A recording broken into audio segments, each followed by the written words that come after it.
Welcome everyone to another Hawkridge Systems webinar for today.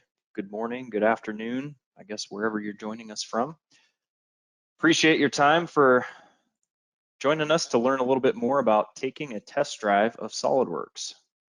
So my name is Brandon Adkins. I'll be your presenter for today. I'm one of the senior application engineers with the team here at Hawkridge.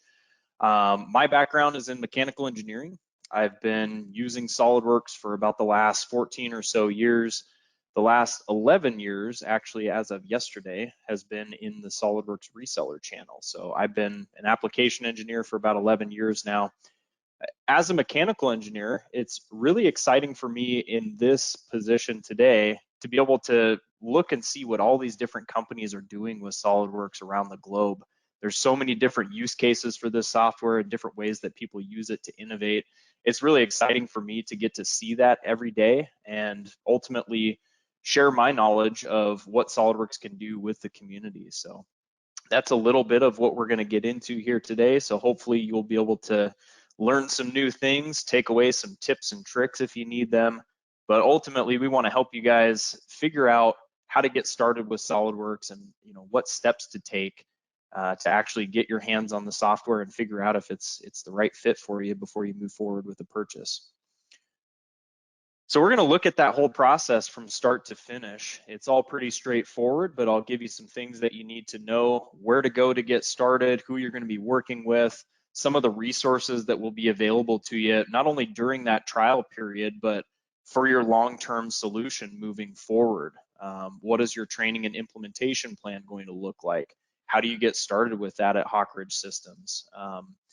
Everything from, taking a look at some of the basic design tools all the way up through, the next several years of maybe how you're going to use that tool.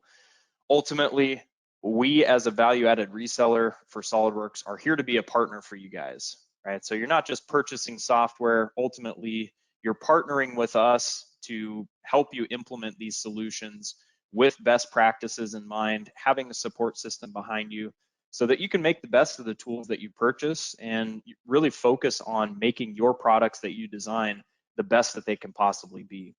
So I want to talk about that partnership level here for just a moment. If you're not real familiar with the SOLIDWORKS reseller channel or Hawkridge Systems in general, I'll just tell you a little bit about who we are and what we represent. Hawkridge was started in 1996, so we've been around a little over 25 years now. And since the beginning, it's always been our mission to provide that best-in-class software and support system for our customers to do what they do best, and that's design the best products on the market for whatever industry they're in. So we're there to be that trusted advisor for you, not only to investigate the solutions, in terms of how you can purchase them and what tools you need, but after you've made that purchase, what is your support system going to look like? How do you take training from us? What other value can we provide to you as a SOLIDWORKS user community? That's really what we focus on day in and day out. That's always been our mission. As far as who Hawkridge is today, like I said, we are a little over 25 years now. We're just north of 275 employees as well, and we help over 25,000 customers today with all of these solutions that we provide and helping them implement it the right way. And some of those customers are, companies that provide you with things that you use every day and names that you hear all the time. So this is exciting for me to see because we help companies large and small implement the same tools and use them for a variety of different things. So just know that, no matter what size of a group you're working with, whether it's in your engineering department or if you're looking at an enterprise-wide solution for all this stuff, we're there to work with you to implement all those different components of how that solution is going to work for you. And we're doing this all across North America. We've got 22 locations and counting now, various locations from coast to coast, even up into Canada. We're there to support you wherever you're located. So, we've got somebody that's basically in each time zone to help you get the support that you need day in and day out from coast to coast. Now today we're going to be focusing on SOLIDWORKS design and drafting solutions. So really just working in that 3D design environment. But again, just to get you familiar with what other value we can help to provide with solutions that you implement, there's a wide variety of different solutions. And I don't want to intimidate anybody by looking at a whole lot of information here, but the thing that I want you to take away from this is we have something that really fits into the scope of every role within a company. So if you're a drafter and you need some tools to help with that portion of your design, if you need engineering solutions to be able to simulate how your product behaves in the real world, whether that's with strength of materials or testing fluid flow or different multi-physics scenarios.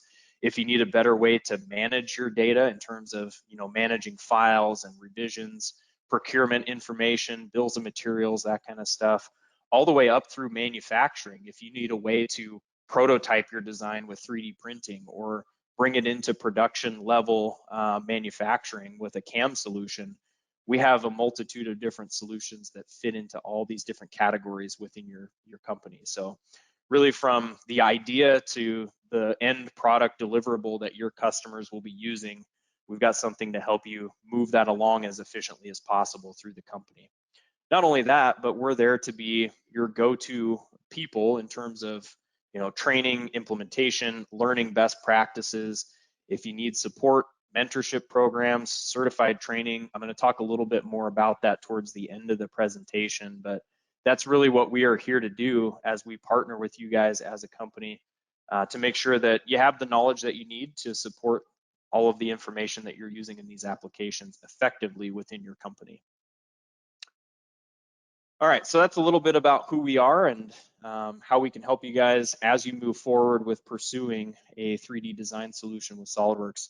Let's jump into the nuts and bolts of how you can request your license, get access to all the information you need for installing it. What are some things that you're going to need to think about during the process of getting started?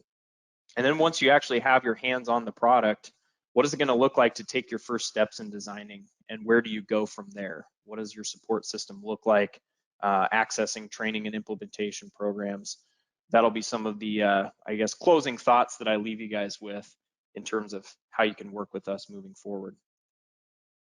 So let's start with the first couple of important steps here, requesting your license. I'll show you where to go. It's as simple as just browsing to our Hawkridge Systems website. I'll give you a couple of key things there to look for. And then right away, we'll tackle the next portion of that. Once you've requested your license, who are you going to be working with to actually get the product installed? What does that process look like? And even if you're not actually installing the product on your own local computer, what options do you have if you need to pursue something that's on the web or something like that? So we'll look at those couple of components here first. Let's hop over to the website here. So if you just head to hawkridgesys.com, there's all kinds of resources available here for you, different videos that you can watch and ways to learn more about the different solutions available. But to request your SOLIDWORKS trial, that's as simple as going to the SOLIDWORKS list up here at the top. You can just hit this 3D CAD section. And this will tell you a bit more about what's involved with all of the different SOLIDWORKS packages, which I'll talk a little bit about here. But right at the top of that page, you can just click the button here that says start your free trial. So if we take a quick look at that, the process is pretty simple. You'll just enter a little bit of information about yourself, and that will get sent on to our evaluation team so they can look it over and interact with you to actually provide you with a trial license of SOLIDWORKS. So requesting it this way will basically get you a 7-day trial period. You can get your hands on the software, jump in and test a few things that you want to validate before you actually move forward with a purchase. Just fill out the form, and the rest of it will be pretty automated for you to actually interact with our team. I do want to jump back here real quick, just as a side note, since we're here on the 3D CAD page. As you're investigating SOLIDWORKS, you've probably discovered some of this already, and maybe you've used some of these different solutions in the past. One of the common questions that we get that comes up is what different levels of these packages are available. So right on that page where you can click to get your free trial, it will actually allow you to look at what is entailed in each one of these different SOLIDWORKS packages. Whether you need the standard level, professional, or premium, you can look here to basically figure out what tools are included in each of those packages.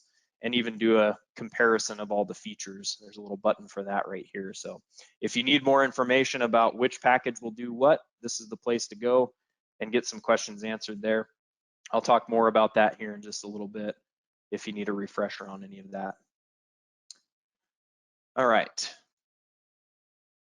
So we covered just kind of the request process. Now, in terms of actually installing your license, what happens after you fill out that form, right?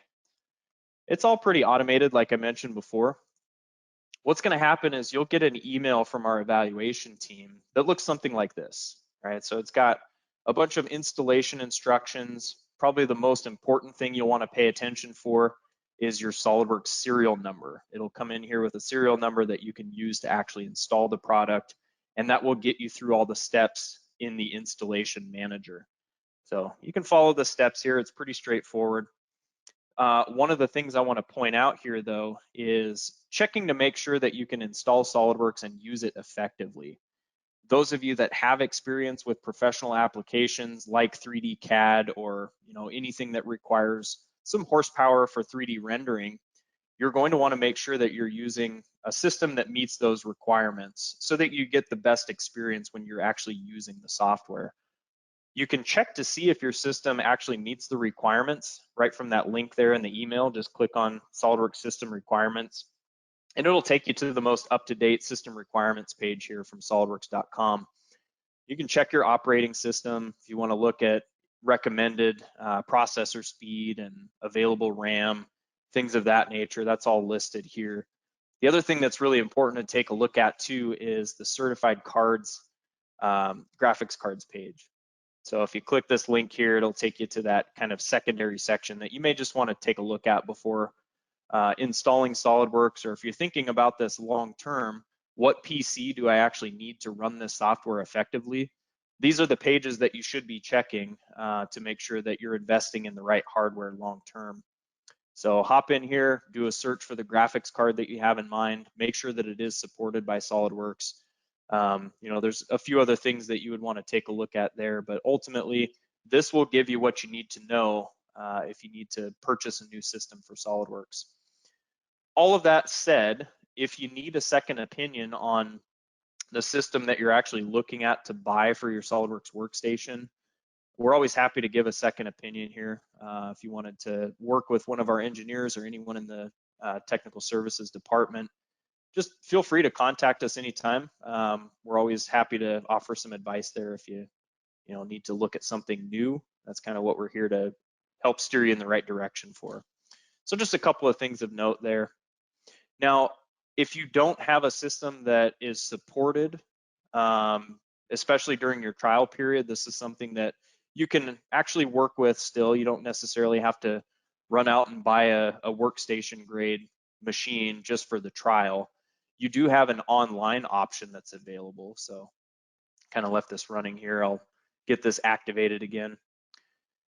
You do have the ability to run SOLIDWORKS in a browser for the trial period. So you can see here, just in time for summer, I've got a little cooler design up in SOLIDWORKS here. In my internet browser, I can still use all of the same tools that I would even on a local install. It's right there and available for you using the online trial capabilities. Now, to actually access this, where are you going to go to get your online trial if you need to pursue that route? I'll show you where you can find this too. There's a website called My SOLIDWORKS, and if you haven't been there before, the address is my.solidworks.com. And even if you just do a Google search for My SOLIDWORKS, you'll find this pretty easily.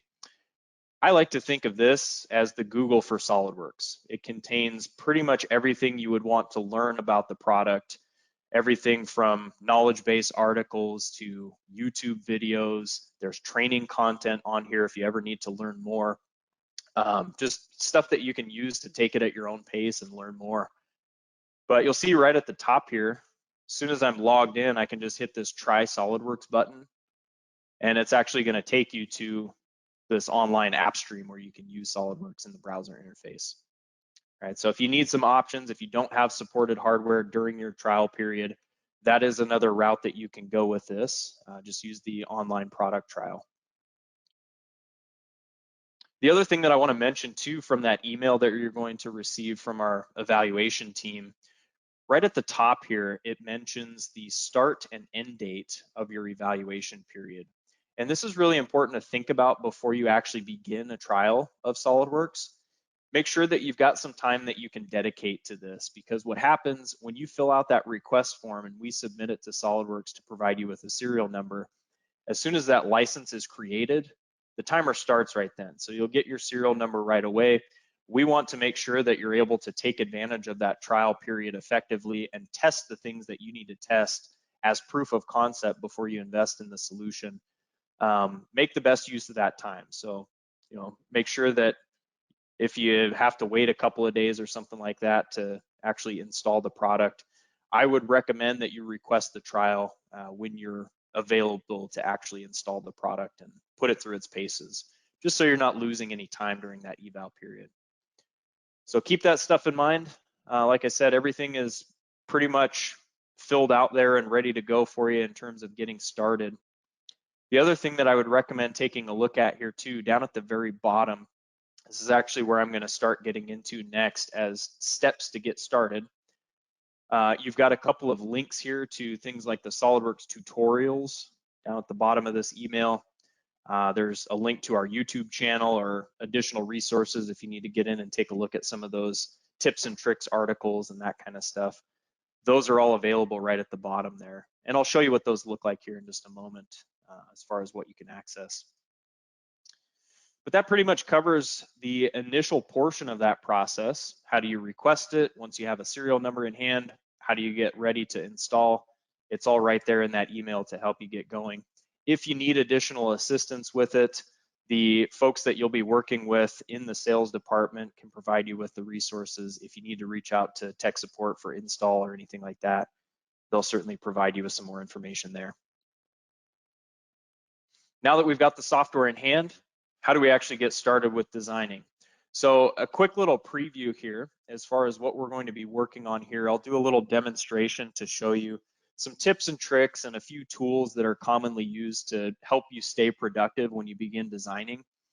I'll be working on this drivetrain assembly here that actually belongs to an off-road scooter. You may have seen it around on TV or other SOLIDWORKS demonstrations before.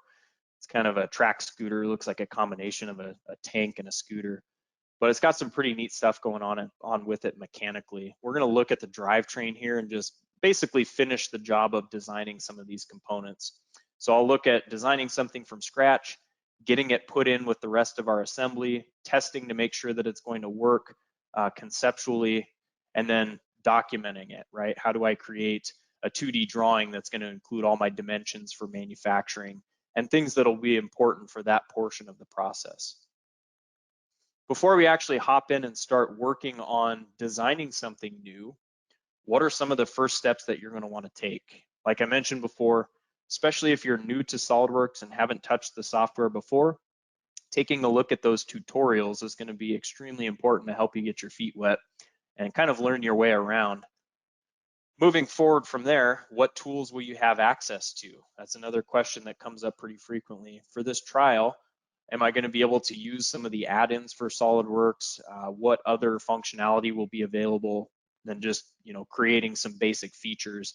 I'll run through a little bit of that too.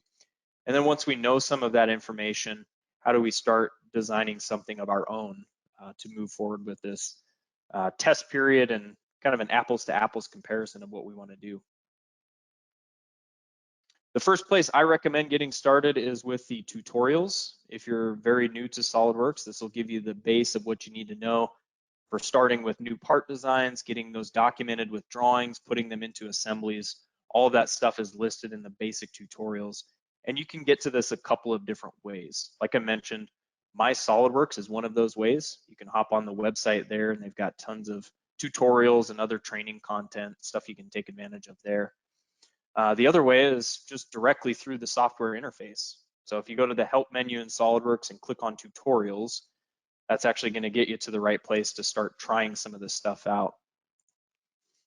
So I'll hop over to SOLIDWORKS here and just show you a couple of those things here real quick. If you look in the top right corner of your SOLIDWORKS screen, that's where you're going to find the help menu these days.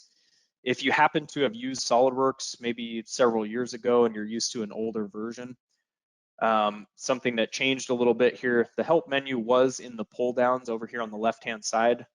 Just look for that question mark in the most recent version. So basically 2020 moving forward, you'll find it right up here in the top right. Now, when you click this, of course, you've got your tutorials. You can search through help topics if you wanted to. There's also some other really helpful stuff here. If you wanted to connect with the user communities, there's millions of SOLIDWORKS users around the world, and you've probably seen already, tons of that content is online if you wanted to connect with some of those folks and figure out what are some of the best practices, how are other companies using SOLIDWORKS. The user community is super powerful for that. Not only that, but you also have local user groups too that you can take advantage of. You can connect with some of those folks in the user community section here. The user group meetings primarily are done online these days, but I think the in-person events will be coming back for those pretty soon. I haven't heard any news on it, but maybe something to look out for in your area. Anyway, just a few other good resources there that are available right in the software interface. You can even check out what's new with some of the most recent versions of SOLIDWORKS if you want to pop open that PDF and look at some new tools for sheet metal or large assemblies, some of the tools that you specifically will be using day in and day out in SOLIDWORKS. This will tell you all of the new enhancements to those features which SOLIDWORKS development makes each and every year. They continue to enhance all of these tools. So just a few things to point out there if you need some additional help and other stuff to look for. Let's focus on the tutorials here again. If I click that link, it's going to pop open the tutorial page. The very first page is the one I would say take a look at first to get started if you're not familiar with SOLIDWORKS at all. It'll give you a base of what you need to know, right? What tools to look for to create new parts and assemble them, make some drawings of it, just get familiar with the user interface in general. So I'll click on one of these here as an example. When I want to start designing this new part that's listed in the tutorial, it's going to take you through it step by step. So it gives you kind of a quick summary of what you're going to be doing, how long it would take to complete it. And then you go through step by step and just, follow the directions here to create something new. A great way to sort of guide yourself through the interface, take it at your own pace and create what you need to as part of this trial. Something that's also really helpful too, if you have any trouble figuring out where some of these commands are at that they mention here in the tutorial pages, you can also click these links here to actually take you to the command that they're referring to in those steps. So you'll notice on the left-hand side of my screen now, it highlighted the new document shortcut, tells me where I need to go to use that command. So you can take advantage of some of those links here really to help guide you through the interface and make sure that you get the most out of creating some of this new stuff as you go through. I want to hop back here for just a second. I mentioned the getting started tutorials, which are kind of the most basic information. If you're a bit more familiar with SOLIDWORKS already and you want to move into some of the other techniques like creating organic curvature shapes, lofting shapes between each other, creating sheet metal parts, building in parametric capabilities with design tables. Think of that as like different versions of part files that you can manipulate dimensions with and stuff. However you want to take this, there's all kinds of different tools that you can get in and start designing on your own with a little bit of guidance here in the tutorials. There's even things like preparation for some of the certification programs. I'll talk more about that a little bit later on, but what features would you need to know if you wanted to get SOLIDWORKS certified and get like your CSWP or something like that? There's some good stuff in here to help you along with those steps. So that's all in the tutorials there. Some good basic information to get started. The other thing that I mentioned here too, in terms of what tools you would have access to during your trial period, this is always going to be the SOLIDWORKS Premium product if you request a trial through the website. So you'll have access to the top tier of all of the add-ins that are available for the SOLIDWORKS 3D CAD packages. So keeping that in mind, if you wanted to do things like structural validation, maybe testing strength of materials, if you wanted to do anything with routing pipes or cables or electrical wires, those tools are included with SOLIDWORKS Premium along with many others. You'll have access to all of that during your trial period.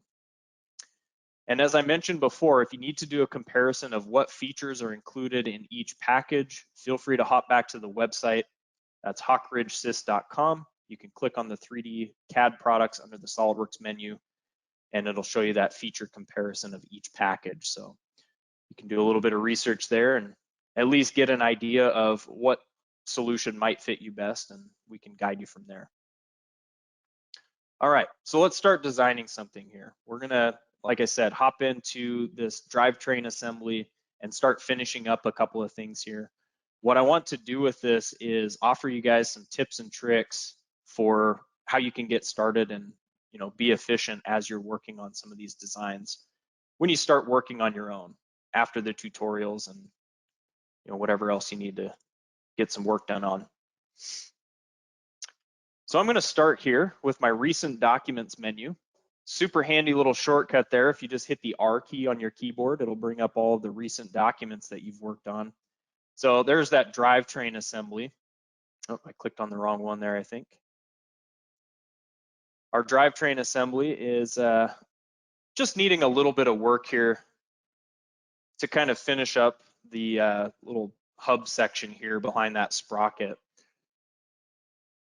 So we're going to design a part from scratch that's basically just a little bracket that kind of slips in between that hub here. The intent with this new part is it's going to be kind of a debris deflector, right? We've got all these rotating components. This is an off-road vehicle. We don't want any big rocks or anything coming up in between and jamming up the hub system here. So we'll put in a little deflector to keep some of that stuff out of there. But I need a direction to go with this. I kind of have to figure out, what are some of the critical dimensions that I need to maintain? How am I going to get started with this design? I like to show it from this perspective, looking at the finished assembly and adding some other parts to it, because you've got some really quick ways that you can guide yourself in the right direction just by using some analysis tools. So I'll give you an example of that. If I need to know what's the distance between these two mounting holes, all I have to do is just very quickly pick the two cylindrical faces that belong to those holes.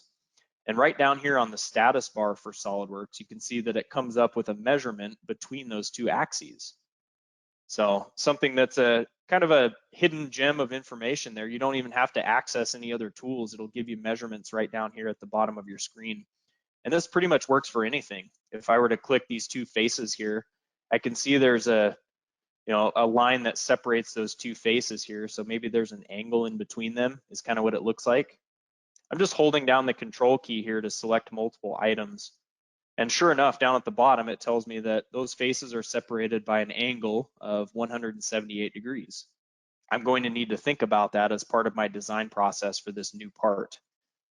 Now, if you need a bit more measurement capability, if you're going to really start interrogating some of this stuff, keep in mind you do have a measure tool that's available right on your command manager up here. You can just click on measure, and you have the ability now to just go through and start selecting geometry in the assembly.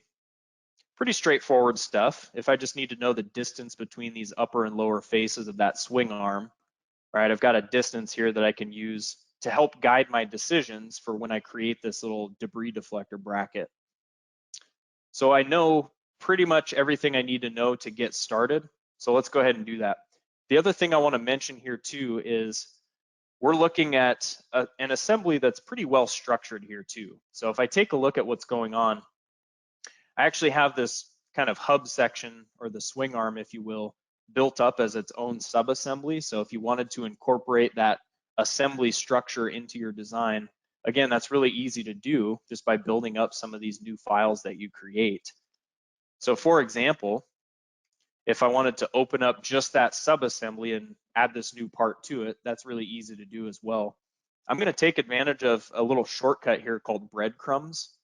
So I just clicked on a face that belongs to one of the parts in that subassembly, and I hit the D key on my keyboard. That's another shortcut you may take advantage of at some point, where I can select different things in that tree structure.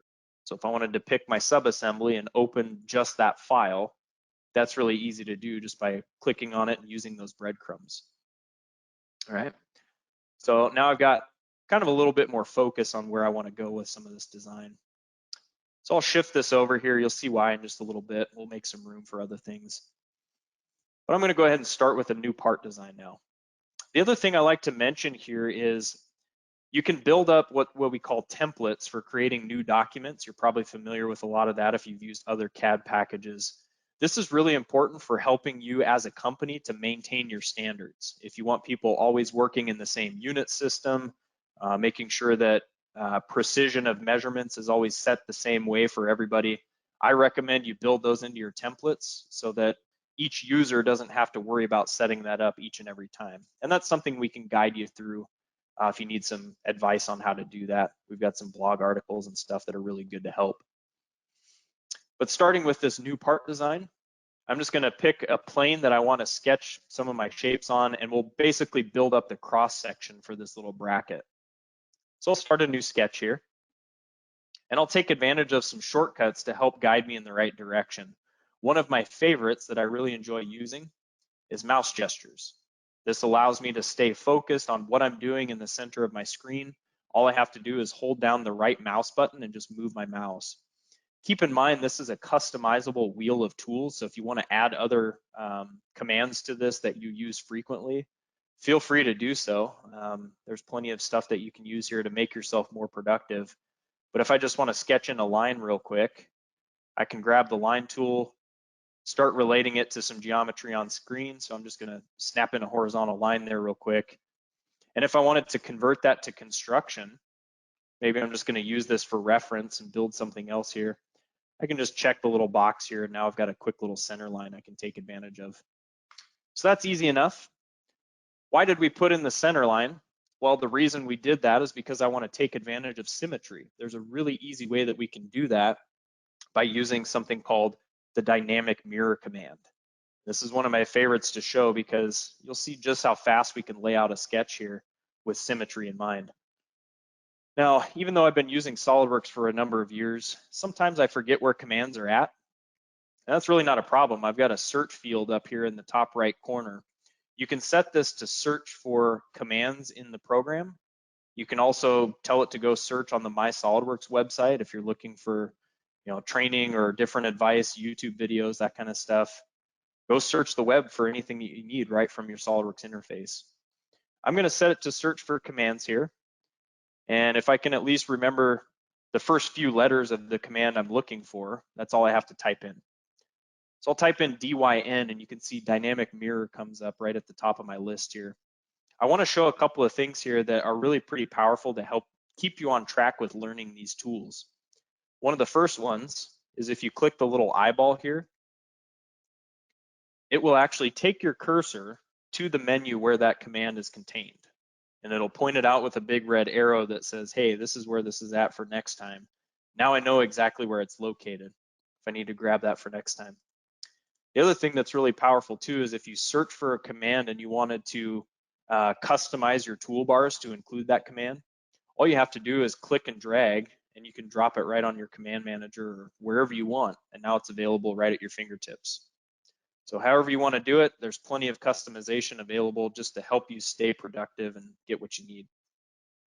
With dynamic mirror, all you have to do is pick a reference now. So I'm going to grab my center line, and I can continue laying out any other line shapes, or I guess not lines, but any other sketch entities that I want here. So I will grab the line tool, and you'll see just how quickly we can lay something out for a cross section.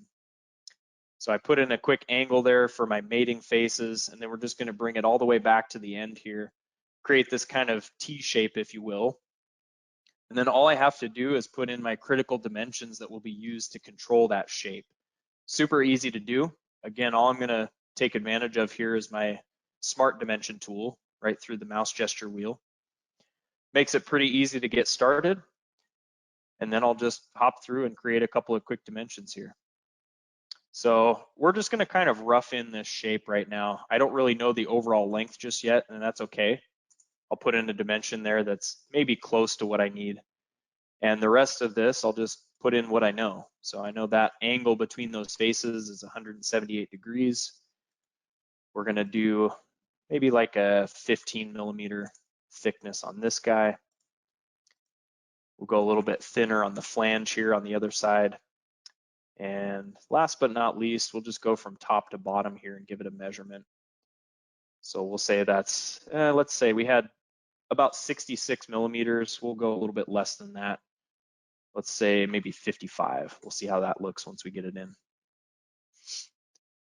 And that's pretty much all we need from the 2D sketch. So one of the really easy ways that I can take that sketch and make something three-dimensional out of it is I can actually just push and pull this information around on screen. So you'll notice if I click a segment that belongs to that sketch, there's a little arrow that pops up here that's part of the instant 3D functionality. So all you have to do is just grab that arrow, and it allows you to precisely create some of these new features to make something three-dimensional. So it's a really powerful, visual tool that I can use to design something. Not only that, but you can build in other parametric capabilities. Like if you wanted material on both sides of your sketch plane, you can hold down the M key on your keyboard and make something that is a mid-plane condition. So I'm going to snap this in at about 15 millimeters right there. You can double check your dimensions if you just double click on a face of the model. You can see here that we keyed in our dimension just by snapping to that ruler. So that's pretty much good to go. The other portion of this design that I want is there's going to be a little tab on the backside here that keeps debris out of kind of one of the bigger areas in between that sprocket. I'm just going to sketch a new shape here on the backside of that bracket.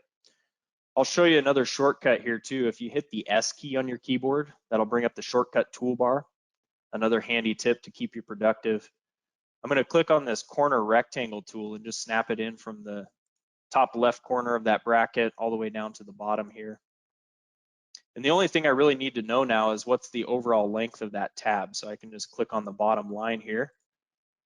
And we'll put in some dimension for right now. I don't really care what the length of it is. I'm just sort of roughing in that shape. So we'll just keep it some arbitrary length for right now. What I may want to do with something like that is keep some of these dimensions tied together. So I'm just going to do a real basic example of building in some parametric capabilities with this feature. Let's go ahead and make a boss extrusion out of it real quick. Add some material on the backside. Got a nice little tab there that sticks out. If I double click on the end of that tab, I can bring up the dimensions that control that shape. What I'm interested in here is making that dimension a function of the overall length of this bracket. And that's really easy to do. You can just double click your dimension there. When you type in an equals sign, you can build in really any type of equation here that you want to, which is really powerful. So if I come around to the other side of my part here, if I want to reference the overall length of my bracket, now I can click on that dimension since I've got the part highlighted now.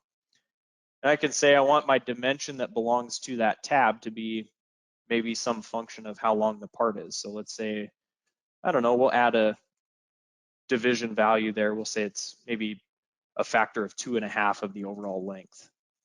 All right, so it gives me a preview of my equation there. I can accept the value. And once I regenerate the geometry real quick, I just rebuilt it. Now we've got a different length that shows for that feature. All right, so whatever you're interested in making as intelligent as possible, just know that you have all of those capabilities built into the software. So if you were to make different lengths of this part available, notice that the tab actually grows as the overall length of the part changes as well. Just a really quick example there of kind of using some of the base level parametric capabilities. That's all stuff that you can build in pretty easily. So got that finished up. The rest of what we need to do is maybe round off some of these corners here.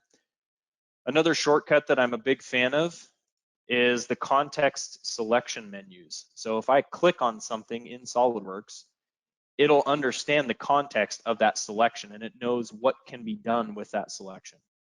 Okay, so if I click on an edge, for example, it knows I can apply fillets or chamfers to that edge.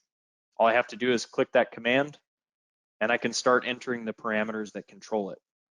Now I mentioned this before, keeping my eyes focused on the design itself is always easy to do because pretty much everything you need is right in the graphics area.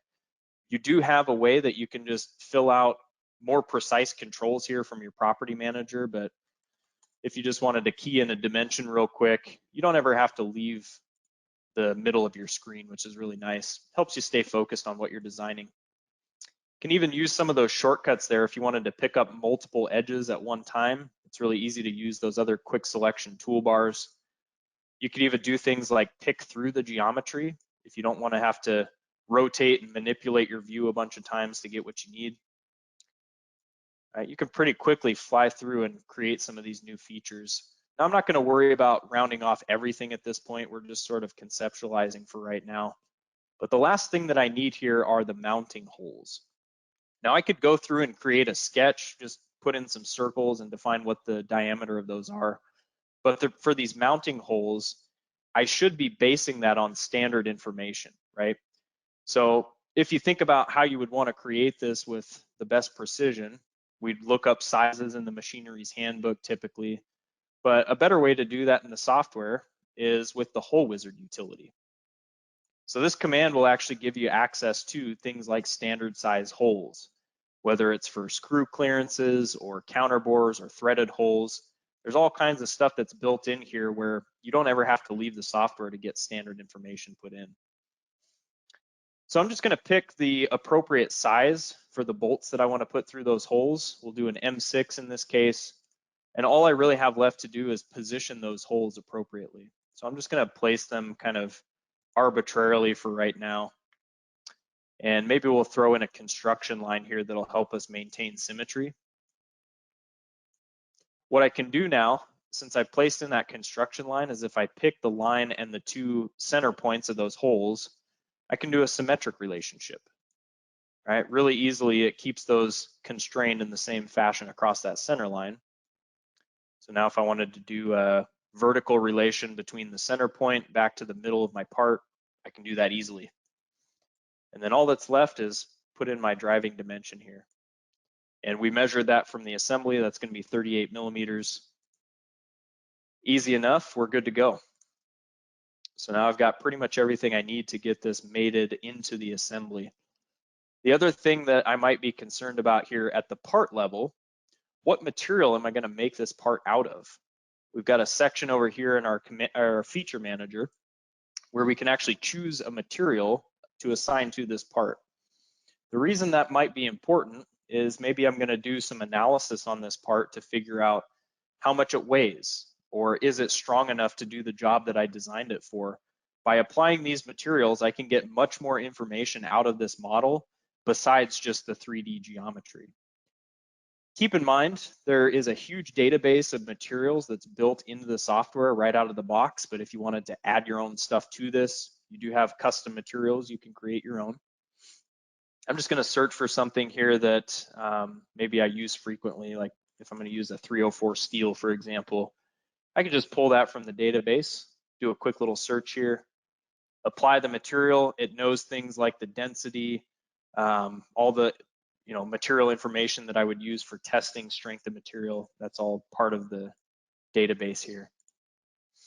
Okay, so I can get that incorporated pretty easily. Really, all that's left to do now is save my part. And I happen to be using some of the data management solutions that are included with SOLIDWORKS. So if you needed a system to manage the files that you're creating, there's a couple of different options for data management. You can talk to our team about which one is right for you. But in my case, if I wanted to do things like automating part numbers when people create new SOLIDWORKS files, that's something I can do easily with the professional data management solutions. And I can even put in some metadata here too. So if I wanted to make a new debris deflector, this is all stuff that I can search for very easily and keep everything nice and clean in my data set. So we'll save this part. Now let's get it put into that assembly that we were working on previously. So I'm just going to put these two windows side by side. You'll see that makes it really easy just to get things mated in place without having to worry too much about what I can and can't see. All right, I've got a mounting hole here on the part. I've got a mounting hole here in the assembly. All I'm going to do is drag that feature into the assembly. And it allows me to create a mate between the bracket that I just designed and the other parts that I'm mating it up to. So automatically, just by interacting with the geometry that's there, I can create these mates to get everything placed with the precision that I want in the assembly. So it makes pretty quick work of kind of finishing the job here. Now, one of the other things that I need is making sure that I've got bolts to hold that new part in place. Yeah, clean up the graphics here a little bit. I'm going to take advantage of a tool that's in SOLIDWORKS Professional and Premium called the Toolbox. So right here inside of my design library, you've got a library of standard size fasteners that's built right into the software. So if you need something like a flange bolt, all you have to do is drag it from the library and drop it into your assembly. You'll notice here too that it automatically can size these components based on what you're dropping the geometry onto. Right, so I can kind of size these bolts up and down depending on where I drop the geometry. It'll just pick whatever size is closest to fit those standard size holes that we put in. So like an M6 flange bolt, it can pick that because I put in an M6 clearance hole. It knows that information ahead of time. Let's make sure this is the right length. So if I look here down the end of that hole, I might need to size this up just a little bit. That's all very easily done right from the properties here for Toolbox. Now, once I get that first component placed, all I have to do is find any other holes where I need that same size fastener. Bottom side of the bracket here, I can just place in another flange bolt, hit escape as soon as I'm done, and I can move on with the rest of my design. Right? So that part of it is pretty much finished. I could add washers and nuts and other things to this, but that's a kind of a basic example there. You can see I do have some issues to deal with here. I just kind of put in some arbitrary dimensions for this little bracket here, but notice it interferes with the hub feature at the end of this subassembly. I want to correct that now. I am able to see that just with the naked eye in this case, but you might run into situations where the amount of interference you have is just very small and you can't really see it right off the bat. That's where other tools will come into play, like interference detection. Okay, so if you click on this, you can validate the entire assembly if you want, or if you just want to look at a few components in particular, check the interference between a few of these. All you have to do is hit calculate, and it'll show you all the places where those parts overlap with each other. So a really handy way you can check clearances and make sure that these parts are going to work before you actually go into prototyping or production and figure out on the shop floor, hey, this part's not going to work so well. Gives you a way to visualize that and make some corrections as you go. And that'll be pretty simple. I like to show this method here just to kind of display that you can make some of these changes anywhere you want. So if you take a look here at the assembly level, I've still got all of those part level dimensions available to me. I can simply just click on a dimension. If I want to put in a new value here, let's say I want to make this a little bit smaller, like 50 millimeters, type in a new value, and it's able to rebuild that bracket geometry with the appropriate size, and I can see there's a little bit of clearance in between those parts now, so I think it'll work out just fine. So that's kind of what we would need to get started from scratch if I were going to design a new component. The other thing that you may want to take advantage of here too, if I open up that part, let's say that maybe I wanted different sizes available for this product. If I wanted somebody to be able to change the length based on standard sizes that I've administered, something you could think about is implementing what we call configurations. So if I configure this dimension, maybe I'm going to have one or two other sizes available. Let's say we're going to have a 60 millimeter bracket. We're going to have a 70 millimeter bracket. I can build up those sizes in an easy to use table. And you'll notice that those are all available here for me to select. So if somebody needs to pick from a list of what brackets they can use, those are all being built up as something that, you know, is intelligent, and I've designed it based on the parameters that are important to me. So some easy stuff for design automation there. If you need some options, that's one route you can go with it to automate things a little bit further. Something else I'll take advantage of here too, obviously we're going to need to document information about how to make this part. So if you needed to create a 2D drawing of it, manufacturing information can be very easily imported to a drawing. If I wanted to do a 3-view layout here, I can just drop in a front, a top, and a right, just by projecting those views on the sheet if I wanted to. Maybe do an isometric there too. And then the information about the model, I can just simply import what those dimensions are right from this model items tool. So it makes the documentation side of things pretty easily. You can just hit OK there. It'll bring in things like your hole callouts, information about the features that you've designed. Something else that's really powerful too is the dimensions aren't really placed in a very clean way. So I can just select all my dimensions here, and you've got an auto arrange tool that automates how to clean up some of those dimensional values if you need it. Makes quick work of the drawing. All I got to do now is just make sure I get that drawing saved so I can share it with the rest of my team, and I would be good to go at that point. Now, obviously, there's other ways that you can automate your designs and take advantage of the documentation there. That just kind of shows you some of the initial stages of getting started, but if you need more than that to really kick off the intelligence of how you build your parts in SOLIDWORKS, feel free to chat with our team about how you can take it even a step further than what I showed you there. One last thing I want to mention with making sure that this part is going to work correctly, maybe I'm concerned about the strength of this material. I've mentioned that a couple of times here. If you wanted to do any design validation of some of the parts and assemblies that you're designing, there's different simulation tools that you can add to your SOLIDWORKS interface to help with that. One of those tools that everyone has access to, no matter if you have SOLIDWORKS Standard, Professional, or Premium, everyone has access to a tool called Simulation Express. So if you go up to your tools menu under Express products, you've got Simulation Express. This is a finite element tool where you can do stress analysis. You've also got some other stuff built in too for like fluid flow. You can do design automation with DriveWorks Express. Tons of stuff here that you can take a look at just to make yourselves more productive. When you click on Simulation Express, it walks you through a really easy to use wizard here. I can just follow the steps here and simulate how this part is going to work in the real world. So if I wanted to place the bolt locations in here to say where is it fixed, I can just add my fixtures there, move on to the next step. We're going to add a force. So let's say a big rock comes up underneath this deflector bracket here.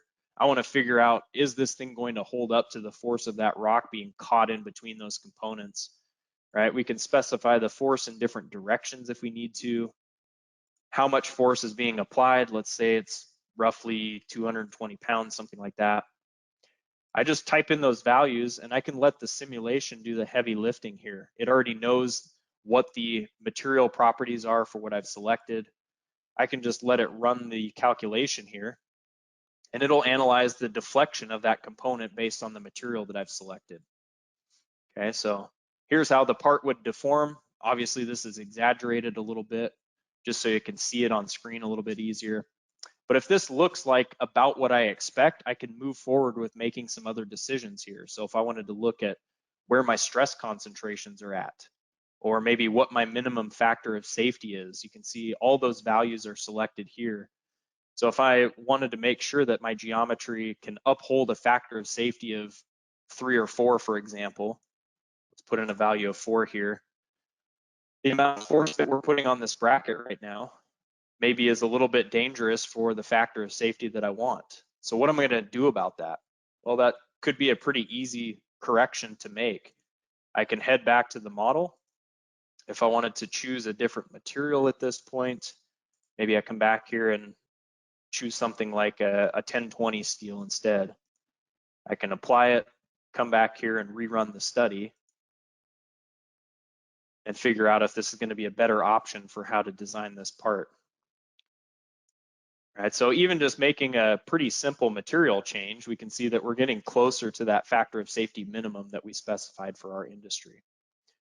So a couple of really quick ways that I can just make sure that my design is going to work the first time around, taking advantage of some of those automation tools and parametric capabilities to get me moving in the right direction are kind of the first things that we would want you to take a look at, make sure that the tools will work efficiently for you.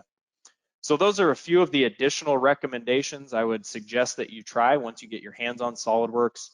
Think about doing some apples to apples comparison.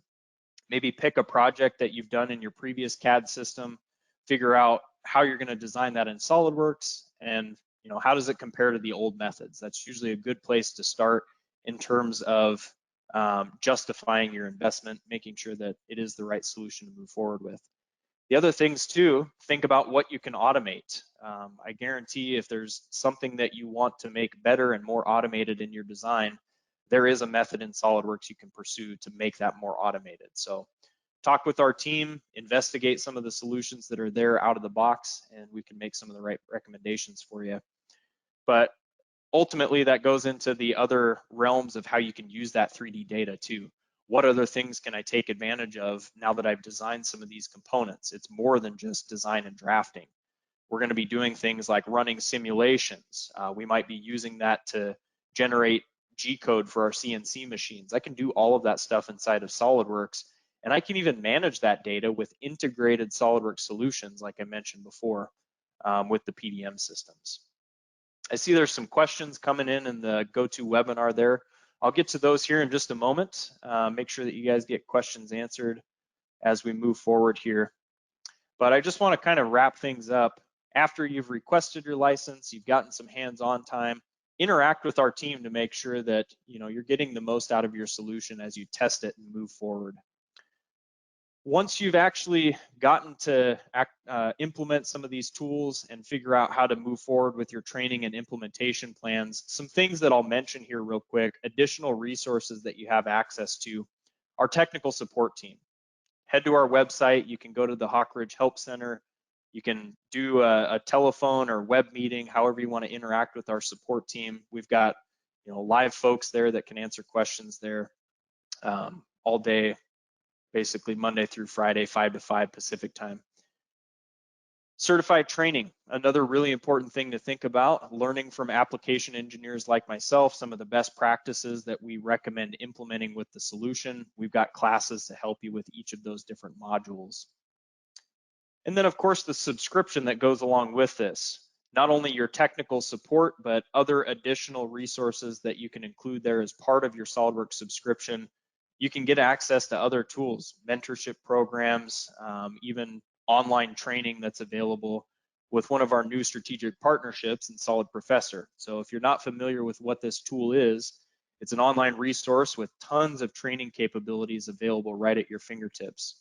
So if you head to the Solid Professor website, there's thousands of videos on here that'll help you learn just about anything you need to know about SOLIDWORKS. So that's part of what we can include in your subscription service as well. If you need additional self-paced training options, that's part of what we offer these days.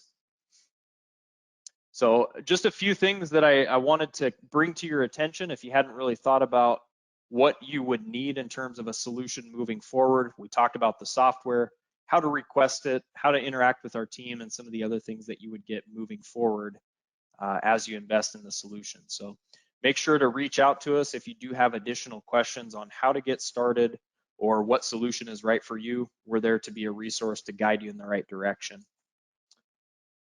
And of course, keep all of our online resources in mind too. The YouTube channel, our blog posts on hawkridgesys.com. There's plenty of stuff that you can learn day in and day out about better ways to use SOLIDWORKS and how to make yourself more productive. So reach out anytime. I'll leave some contact information up on the screen here if you need to take note of that. You guys will get a follow-up from some of the folks here at Hawk Ridge too for attending the webinar. If there's additional steps you want to take to get into a trial and start moving forward with getting your hands on the software, you'll hear from some of the folks here to make sure that you're moving in the right direction. But with that, I hope that you enjoyed the session today. I hope you learned something new, tips and tricks wise, as well as how you can get started and make the most of your trial period if that's something you want to get into.